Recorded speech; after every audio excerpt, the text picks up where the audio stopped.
Et nous sommes de retour sur le plateau avec nos invités. Bonjour Julie. Bonjour Pauline. Alors aujourd'hui, vous revenez pour nous sur la campagne de Jean-Luc Mélenchon dans le Finistère. Oui, j'ai rencontré l'un de ses porte-parole dans le département. Il s'appelle Pierre-Yves Cadalin, il a 24 ans et il est aussi candidat aux élections législatives sur Brest. Très bien, vous nous en parlez tout à l'heure dans l'instant politique. Alors Julie, aujourd'hui, vous vous intéressez à la campagne de Jean-Luc Mélenchon chez nous, dans le Finistère. Oui, tout à fait. Alors au niveau national, le candidat de la France Insoumise, Jean-Luc Mélenchon, ne cesse de gagner des points dans les sondages depuis le milieu du mois de mars. Alors dans le Finistère, le mouvement semble bien se porter, avec une soixantaine de comités de soutien et 4633 personnes, ce qui en ferait d'ailleurs le premier département breton en termes de mobilisation.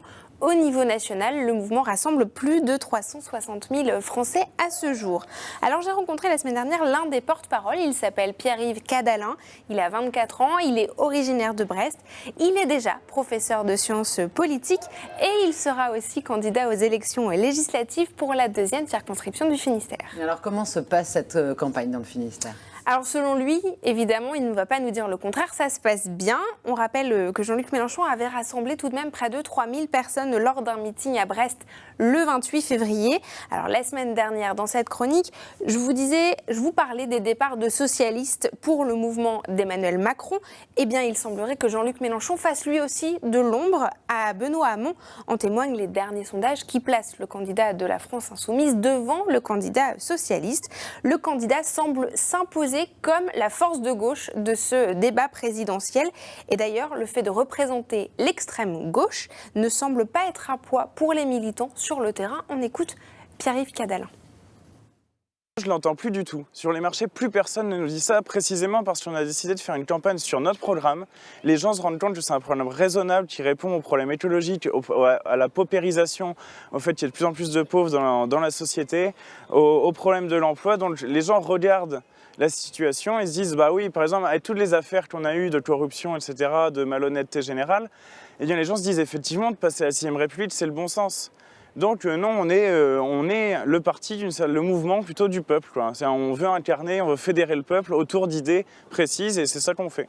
D'autre part, ce qu'on constate ici à Brest, moi je peux parler de Brest, c'est un effondrement général du Parti socialiste, plus personne n'y croit, ils ont fait un mandat tout de même calamiteux ces 5 dernières années et localement ils sont très impopulaires. Donc, Alors Julie, qu'est-ce que l'élection de Jean-Luc Mélenchon pourrait apporter à la Bretagne ? Alors l'une des promesses de campagne de Jean-Luc Mélenchon est tournée vers l'économie de la mer. Alors qu'est-ce que ça veut dire concrètement ? Eh bien Pierre-Yves Cadalin nous en dit plus.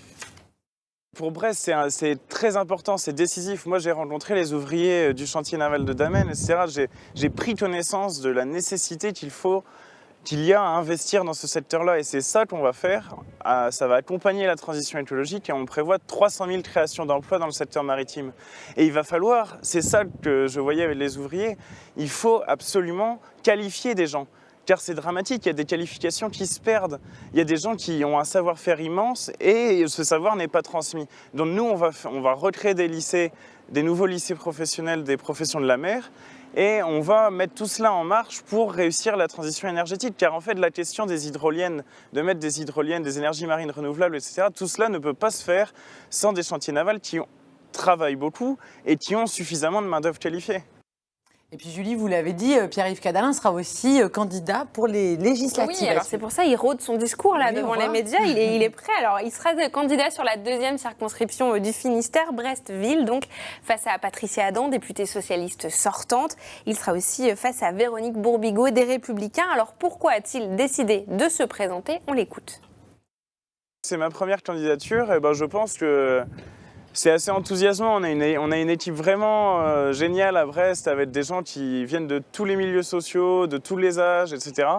Et c'est assez entraînant. Et donc là, on a commencé la campagne avec l'idée qu'on allait faire campagne pour Jean-Luc Mélenchon et ensuite on repartirait aussi dynamique sur la législative. Et moi, je pense que Patricia Adam demande un 4e mandat. À un moment, ça suffit. Ça n'a pas de sens de se représenter constamment et je pense que les Brestois seront d'accord avec moi. Et à noter, Pauline, que 10 autres candidats sont aux listes pour les présidentielles. Je vous les donne dans un souci d'équité. François Fillon, Emmanuel Macron, Marine Le Pen, Benoît Hamon, Nathalie Arthaud, Philippe Poutou, François Asselineau, Jacques Cheminade, Jean Lassalle et Nicolas Dupont-Aignan. Il ne faut pas en oublier.